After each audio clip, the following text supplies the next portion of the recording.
Hello students, welcome to the series on entrepreneurship. Today we are going to study the self-help groups. Now let's first study the objective of this chapter. The basic objective is to study the concept of self-help groups, the role and functions of self-help groups and the impact of these groups on society. Now let's first study the concept of self-help groups. Self-help group refers to self-governed, peer-controlled, informal group of people with same socio-economic background and having a desire to collectively perform for some common purpose.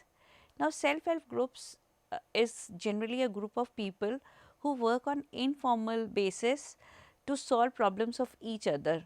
The problems may be social or may be economic, but the supporting of informal members helps people to grow in a better way. Now, what is the need for self-help groups? They mobilize small savings, they cater to the emergent credit needs of the members of the group, they improve their standard of living and status in the society. They effectively recycle the resources generated among the members. They increase the income.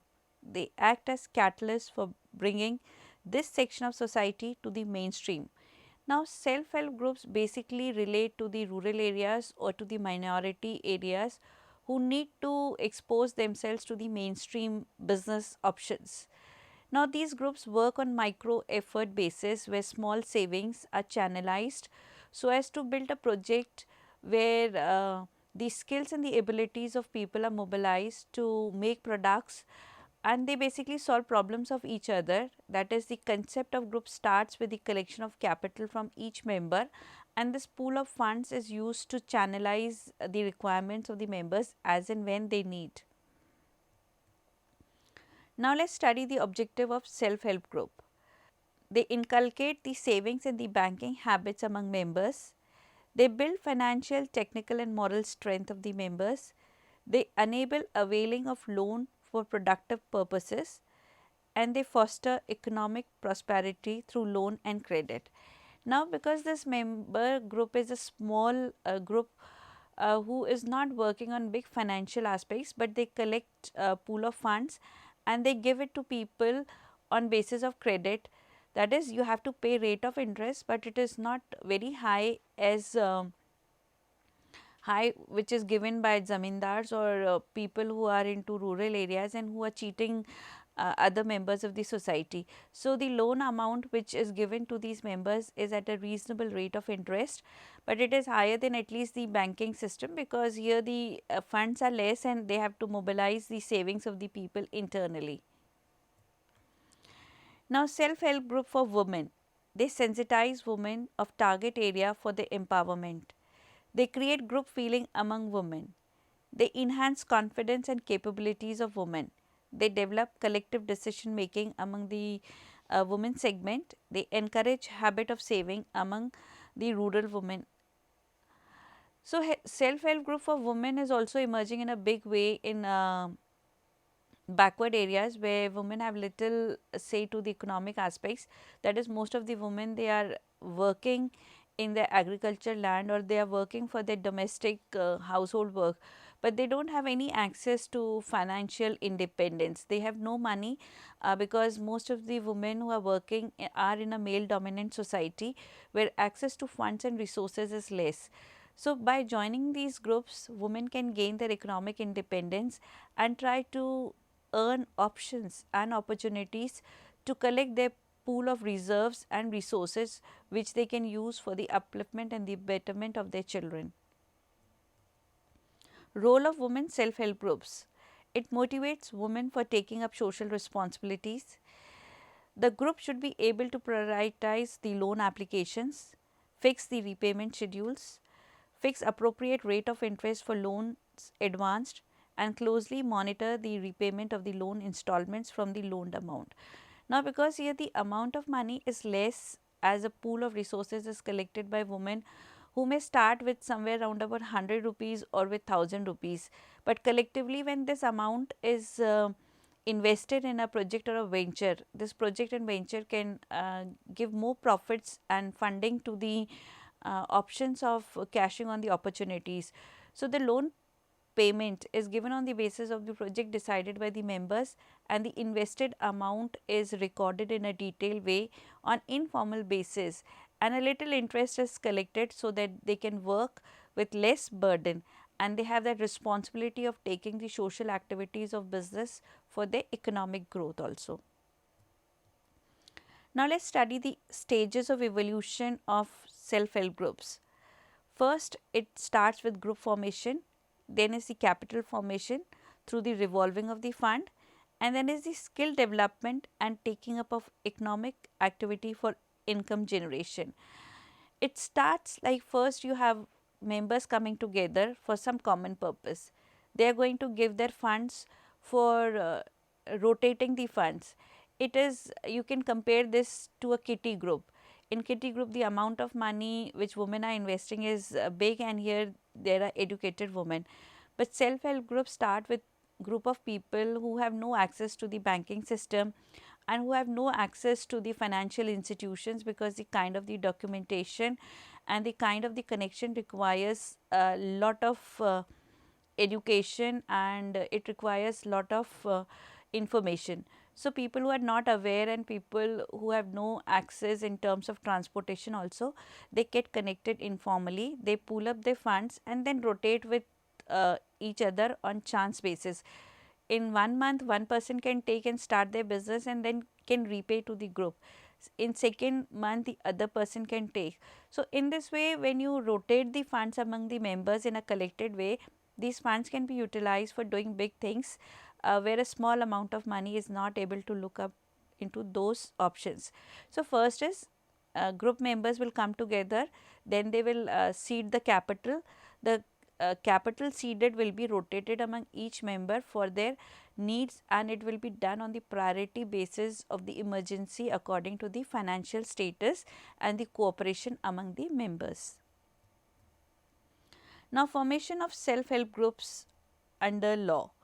As self-help groups are formed under the Swarn Jayanti Swarojgar Yojana of 1999, the self-help group subsidy would be 50% of the project, subject to a ceiling of rupees 1.25 lakh or per capital subsidy of rupees 10,000, whichever is less. There is no monetary ceiling on subsidy for minor irrigation projects for self-help groups as well as individual Swarojgaris. That is, this is a concept where self-employment is generated. So, it is even promoted by government, and to channelize the funds of the government and the efforts of the government to uplift the public goes through self-help groups. That is, if you have a group and it is working for a common purpose, it is easy for government to channelize the welfare funds, and this welfare funds as a subsidized amount can help the groups to start with their agriculture production or some skill based project, which could be handmade products or some kind of microfinance industry which they can operate with their efforts. Now, innovative organizational setup of self-help groups. The innovative organizational setup is designed for upliftment and welfare of people. It connects with the research centers for training and development. The self-help groups are promoted and supported by the government also. Now, self-help groups is an innovative concept because here you do not have any organizational hierarchy. That is, it is not registered under any act. It is just an informal gathering looking into the social aspects of the people, of understanding how important it is for them to live an empowered life by learning some skills. So, they connect with the training centers, they also connect with government ministries also, and try to access the availability of whatever efforts are done by the government on free basis.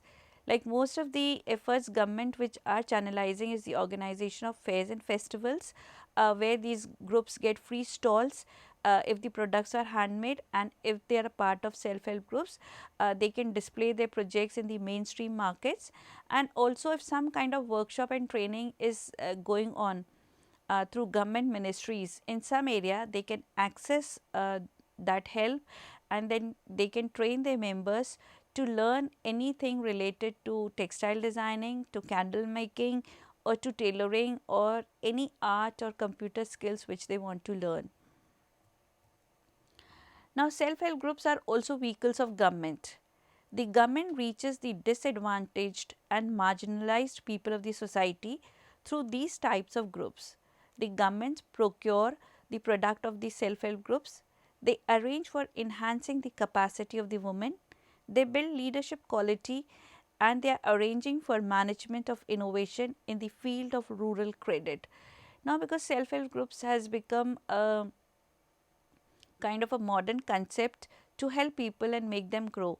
Unless and until you don't have at least 20 or somewhere around about 10 people to learn a skill, is you cannot start any venture. So, even the government is wanting this kind of platform where people can gather informally, they can learn any art, and they can learn any skill, and they can uplift the society, because the community empowerment would only come when the human resource is mobilized to be engaged in some productive activity. Now, the rural credit system is not so developed through the banking systems also. So, if this concept basically starts with the small efforts of people, it could be an innovative way to manage the funds and design new products which are financially sound and which are floated in the market on the basis of trust and on the basis of mutual understanding, because there is nothing more important than social capital of the society. Trust is the best way by which people can be connected, and they can use each other's fund in a way which is less corrupted and less based on fraud. So, banking systems are also impacted by lot of fraud activities and lot of cheating options. But if groups are based on trust, the fund mismanagement would be reduced, and it would be more beneficial for the government to channelize things in a productive way. Now, let us study the working of self-help groups. They work on informal basis and are unregistered. The periodical meetings are done to solve the problems of the members. Savings of members are kept with the bank in the name of group. Authorized representative of the group operates the bank account, and the deposit is used for giving loans. So, because the members who are connected are generally working on trust basis, so they are not registered anyway. They collect the amount of the money, they deposit in the bank and give authority to one member to operate the account. And as the fund in the bank increases with the sources of finances collectively designed, then this deposit is used to give loan to the member people who are in emergency or who have priority needs. Now, let us study what are the sources of funds to be generated.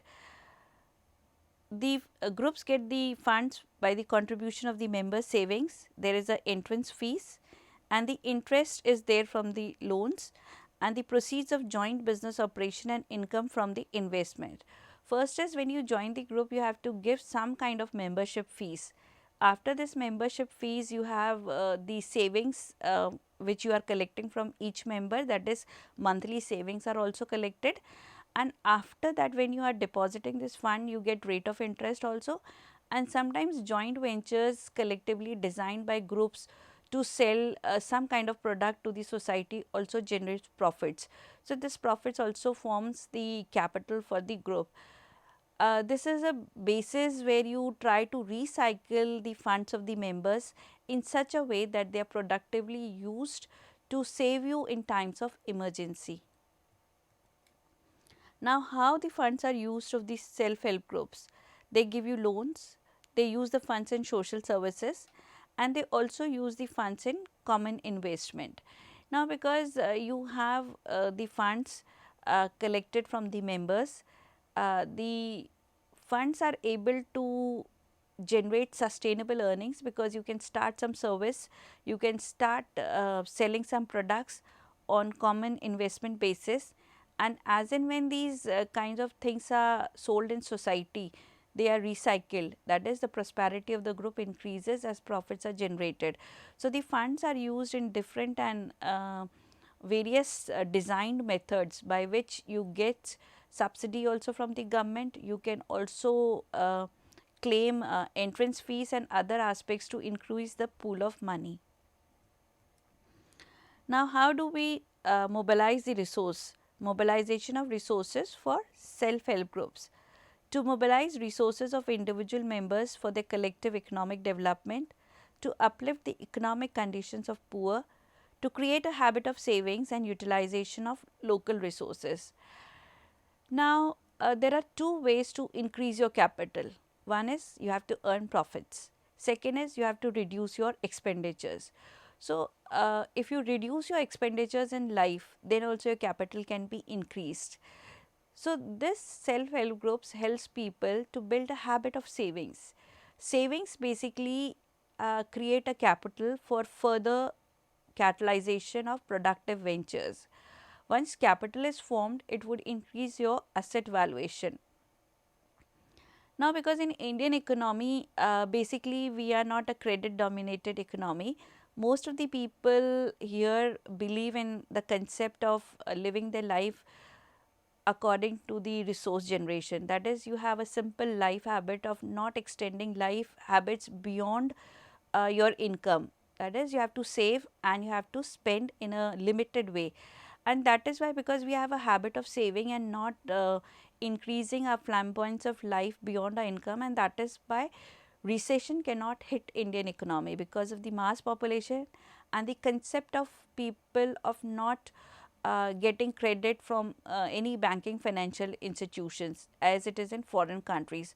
So, the extravagant spending for unnecessary activities should be reduced. You must inculcate a habit of savings with common pool of funds where people can collectively invest, and they can design small ventures from where they can get revenue, and also they can get a social connection to understand their problems. Now, let us study the training and the skill development done by self-help groups. They mobilize the individual skills for group interest. They design workshops and training for learning skills for industrial development. They create awareness about what is right.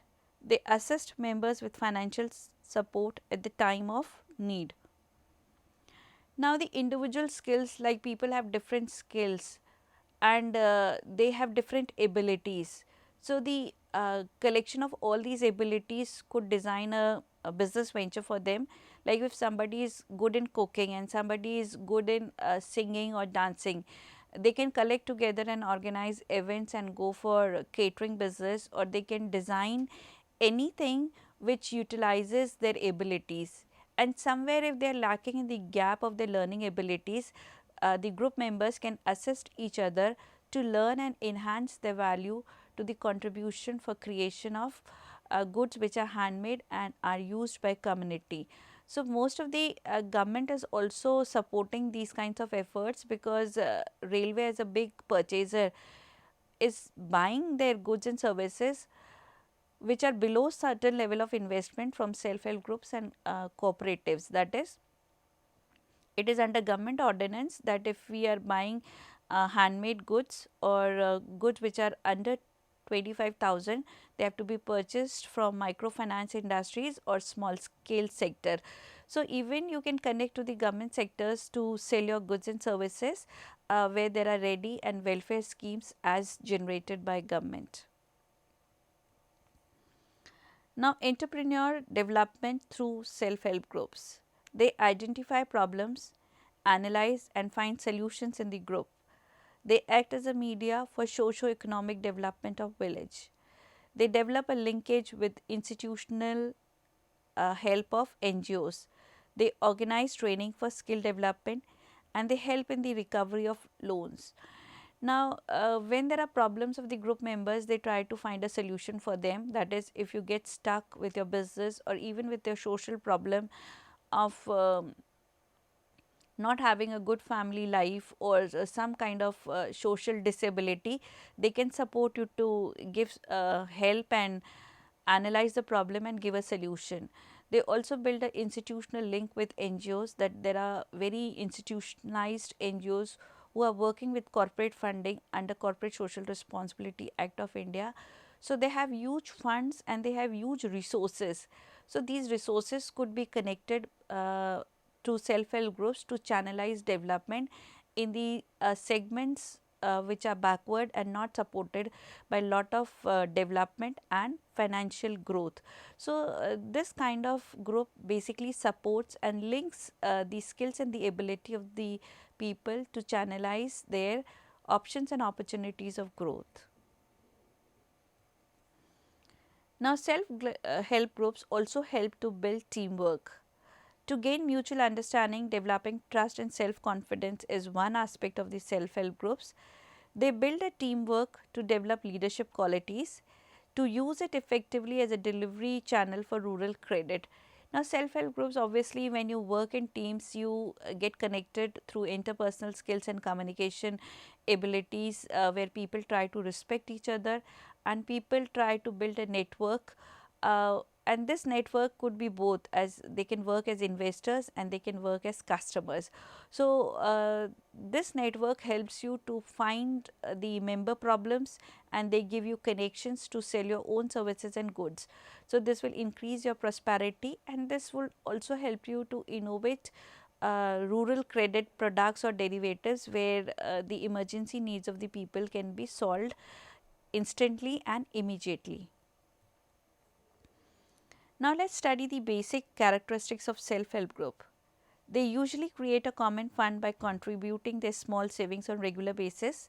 The groups evolve with flexible system of operations. The non-governmental organizations help in giving resources and support to these types of groups. So, what is their basis of working is the most important characteristics of self-help group is that is they are flexible. Flexible in terms that is the members get connected. The members when they finish with their option and the opportunity of completing the project can exit out, new members can be added. That is there is no fixed way of working. They can work on regular basis, they can meet once in months or they can meet once in a week as in desired by the need of the people. So, the kind of trust which is generated in the activities of the people helps them to grow in a better way. Now, the most important function of self-help group is the creation of loans, that is creating loans for members. Loaning is mainly on the basis of mutual need and trust with minimum documentation and without any tangible security. The amount loaned are small, frequent and for short duration. Rates of interest vary from group to group depending upon the purpose of loans and are often higher than those of banks, but lower than those of money lenders. So, loaning is the one major function of self-help groups where loans are given for short duration and here no security has to be given, that is there is no reason that you should give a collateral to these groups. So, when you go to the banking systems you will never get loan without collateral. Now, if you want to keep your house as mortgage or if you want to keep your gold as mortgage, it becomes a kind of a very painful aspect for people because emotionally you are connected with your tangible assets and the kind of the documentation to get the NOCs and to free your assets is a big process and is a painful process. So, the trust which is there in the groups allows you to access funds without any collateral and without the pain of mortgaging your assets. So, this is the best way you can help people financially, you can loan people financially, maybe rate of interest is higher, but at least you are not cheated as in case of money lenders or in case of zamindars. Now, conducting meetings for self-help groups. Meetings are done on periodical basis. Besides collecting money and engaging in rural social economic issues, they discuss the capital issues in terms of sustainability. The defaulters are rare due to group pressure and intimate knowledge of the end use of the credit as also the borrower's economic resources. Now, here the defaulters are less because people are personally connected, they know everything about each other, The habits and the personal connections help people to know how the funds are used. That is, the fund should not be mistreated or misused in corrupted activities of drugs or alcohol. They have to be used for productive purposes. So, the close inspection of group members helps them to use the funds in a way which is desired. The control is the peer pressure and the kind of the credibility which you have with each other. So, people, because they are in a membership, they are honest to each other. Now, let us study the governance of self-help groups. The informal groups have voluntary memberships with democratic and consultative structure of governance. The economic participation of members creates autonomy for education and training. Now, let us study the basic principles of self-help groups. They are propagator of voluntarism, they are practitioners of mutual help, they are provider of timely emergency loan, they are promoters of thrift and savings, and they are a purveyor of credit.